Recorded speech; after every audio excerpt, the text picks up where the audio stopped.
Welcome back, fellas, ladies, children, old heads, everybody, to a new episode of Three the Hallway. I am Tariq Rashad here with Barryman Rob and like Fro John today. Afro John. Let it out today.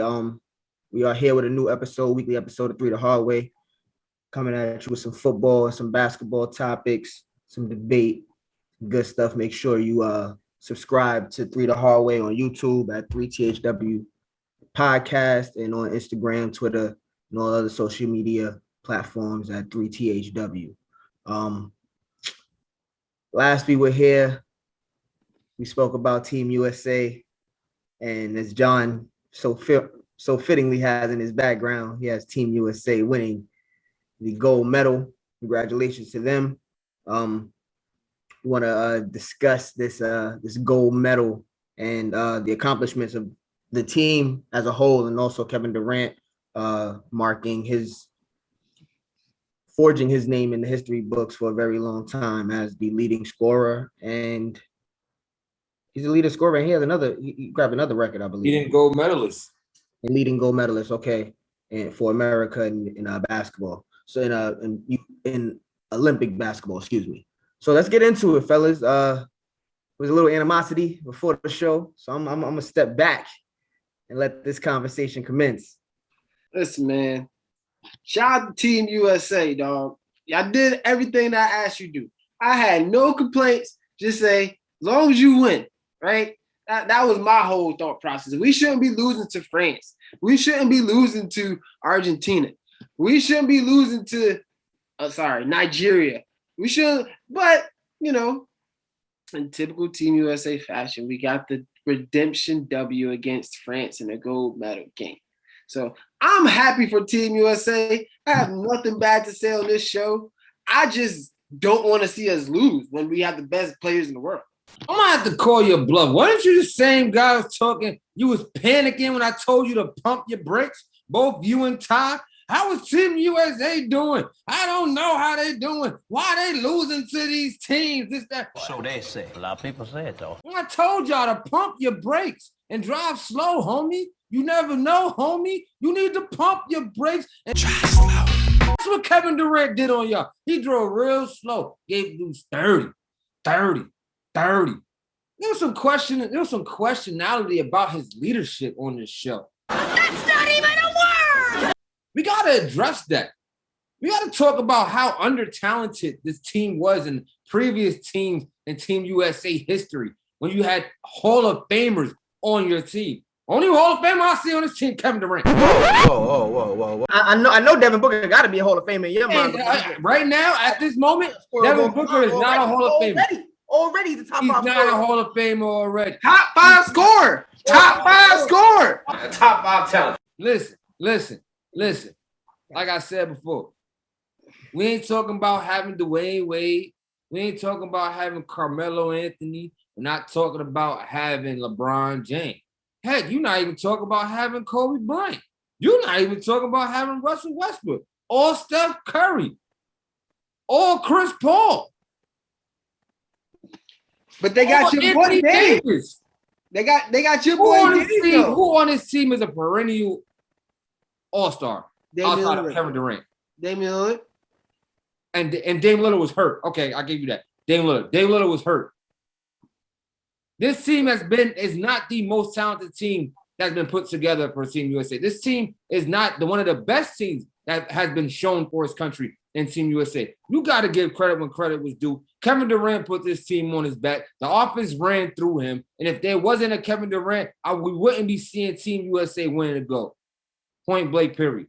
Give that man his flowers. Good job, Kevin Durant, for leading a team of all NBA players and all-stars. All right, let me stop.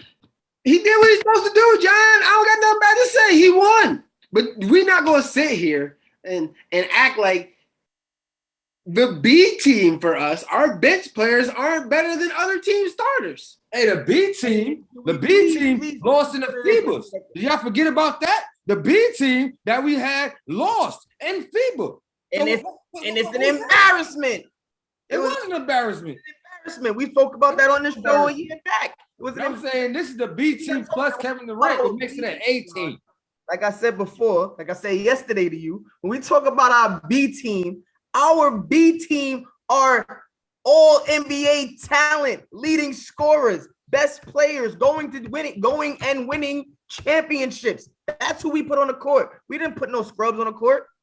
We didn't put no scrubs on the court. Keldon Johnson was the worst player we put on the court. Outside of that, everybody else would be rated 85 and better in 2K. Everybody is in a position to be a Hall of Fame player. Am I wrong?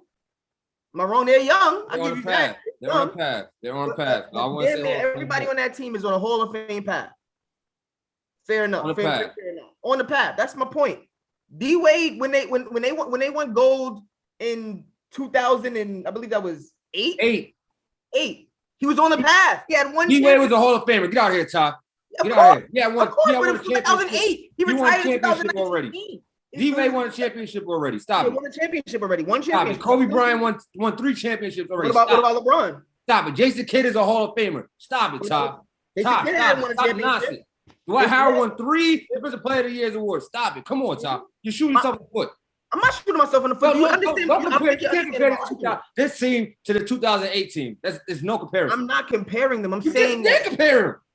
John, what is my argument? I'm going to tell you what my argument is. Again, my argument is the team that we put on the court is heads and shoulders better than the competition that we played against. So they were supposed to win. When you go out here and you make all these arguments and all these excuses for the home team, we playing with house money, John. They're supposed to win, like we told you every week on the show. Whether you listen to us or not, we told you they're supposed to win. We want them. What did I say? I want them winning by 30 every game because that's the type of people that we put on the court. I'm not trying to hear Evan Fournier and Rudy Gobert, although they are good players. Rudy Gobert may be considered a great player defensively in our league, but he's not a great player all around. Rudy Gobert is not your first pick on any team.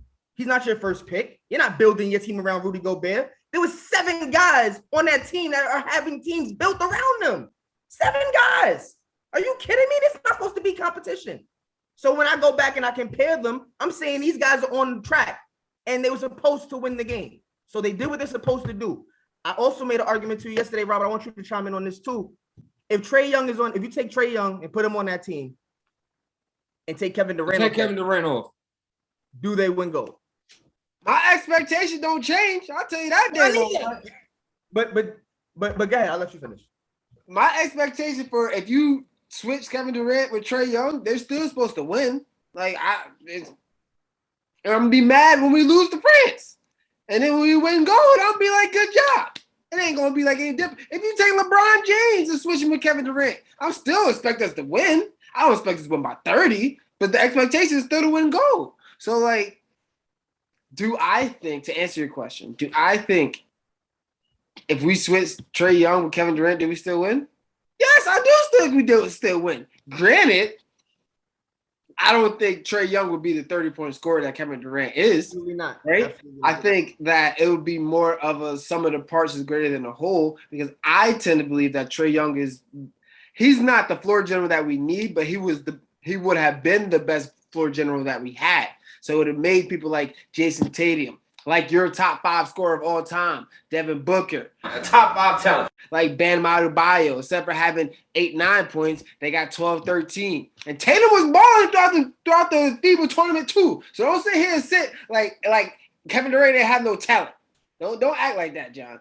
You said FIBA or Olympics? Olympics. Dude, this Olympic run. The Olympics. He had the last 2 games was his very best game when Popovich told him to play like he was playing against San Antonio. That's when he started balling. He was struggling throughout the. Let me ask you a question. Did you not say that when the lights is on, Team USA is going to play? I did say that. And did you not dismiss the fact that they lost the very first game, even though you said that they wouldn't lose another game after the exhibitions? So is it fair to say that when the lights was on, Jason Tatum came to play? Yes, he did. That's the only thing I'm saying. That he wasn't dominant. He wasn't the Jason Tatum that. I mean, in that sense, bro, the team wasn't dominant because they weren't winning. The team wasn't dominant.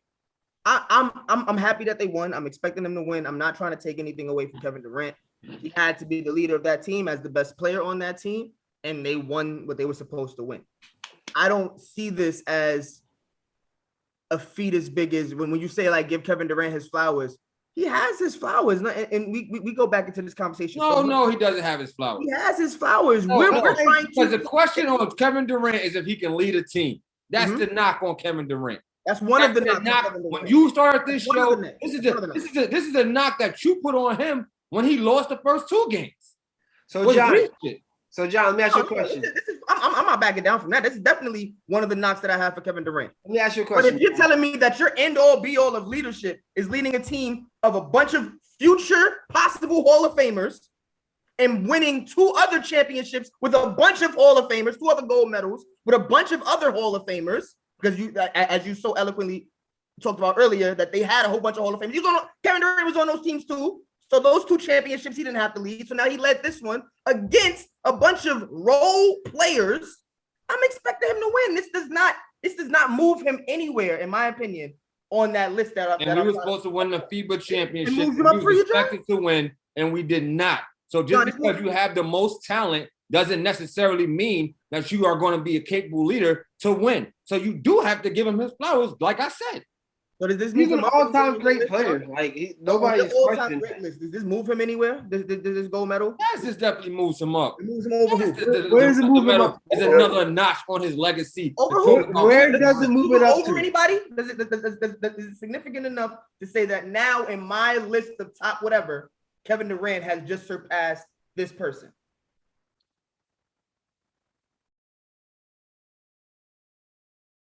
At the moment, no. Looking shaky, baby. It's a stepping stone. And that's all I'm getting at. That's all I'm getting at. Everything in the NBA, but because this team was so great, granted they weren't as immaculate as maybe they're not Megatron, or Megazoid, but they're 3 of the Power Rangers. Maybe not all 5 together, but they're 3 of them. Maybe because this team wasn't as great as the teams before, that this means a lot. But to me, it means you did what you're supposed to do. Congratulations. I'm very happy for you. It comes off as if I hate Kevin Durant, but like I say all the time, John, it's not about, is he good? Is he great? He's all of those things. Where is he going to place? That's what we talk about. We talk about the Jordan. We talk about LeBron. We talk about Kobe. Kevin Durant is in that, is trying to move into that conversation. If I can't move him over anybody, if it doesn't put him next to anybody, then congratulations, but keep doing what you got to do. My knocks don't change because you haven't changed it for me. You got to do it in the NBA, in my opinion. I'm just one person. That doesn't mean anything to anybody, But that's where I stand. That's where he stands on my list. Good job, Team USA, dog, and Kevin Durant for leading them to a championship where the expectation is to come out with nothing less but gold. Copy. All right, y'all. Let's move on to in the NBA. These like, love, and hate it really quickly. Old segment. How you guys feeling about the NBA changes to fouls? Making a lot of adjustments toward offensive, non-basketball like moves, non-natural moves, unnatural moves, and I think it's playing out in the summer league right now. And they're saying that veterans are going to have to get used to it. But a lot of the calls that say the James Hardens and aforementioned Trae Young were getting last year, we should expect that they either go offensive fouls or they go no call. How are you guys feeling about some of these rules? I want to hear John's take on it. I love it. I love it. I love basketball where it's equal playing ground. I feel like the offense has had the advantage. An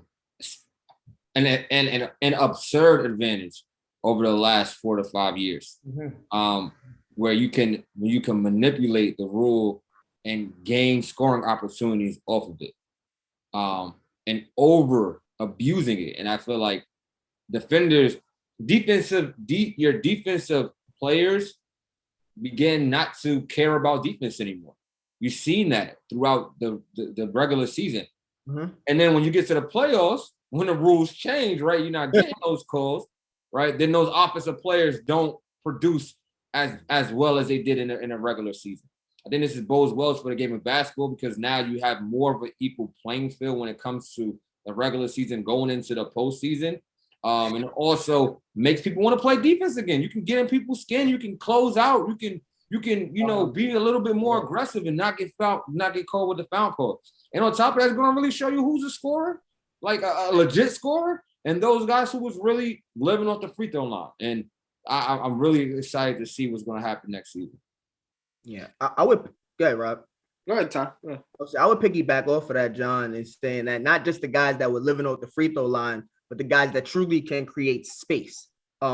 We've seen throughout the league over the last 4 or 5 years that you really don't want to go. Anyone that can truly shoot is almost impossible to guard if they have any type of driving moves, because they can create contact and there's nothing you can do about it. We've seen James Harden block elbows with defenders intentionally, then throw his hands up. We've seen Trae Young stop on a dime and wait, in a sense, fade into the defender that he just blew by because they had to close out on someone that is a really good jump shooter. Say it's Steph Curry as well. Damian Lillard has this ability, and it's a skill. It's a skill, in my opinion. Don't get it twisted. You have to adjust to the league, adjust to the league around you. And the players that adjusted the best have almost 2 or 3 of them have almost $200 million deals. So James Harden, Steph Curry, Dame Lillard, these guys are paid. Trae Young just got an extension. These guys are paid. So they work the system. What I would like to see come back, and maybe I'm being biased because I'm literally in the middle of watching the untold story of the Mallets at the Palace, and I'm looking at the court and I'm like, yo, what I've noticed is there's no more. Who's the last Ron Artest? Who's the last Tony Allen? Who's the last, even a Michael Petrus, someone that is truly 3 and not even 3 and D, just this is the guy that we have on a team making a ton of money to lock up your star, and they're really damn good at it. Ron Artest was that type of guy. Steven Jackson was, when we just saw, like I said, I'm watching it. Steven Jackson was that type of guy. Tony Allen was that type of guy. Who is the true?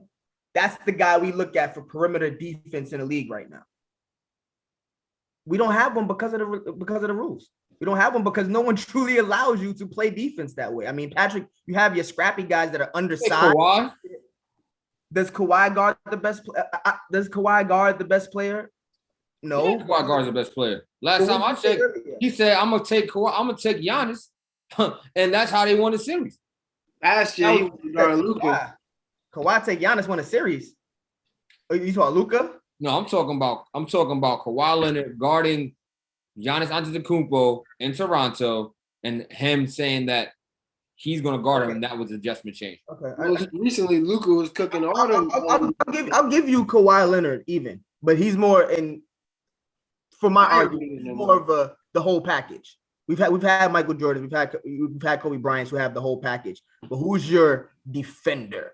Who's your wing defender? And I would even go to his teammate Paul George and people like that. Back to what you said, John. They don't really want to play defense. It's hard to play defense.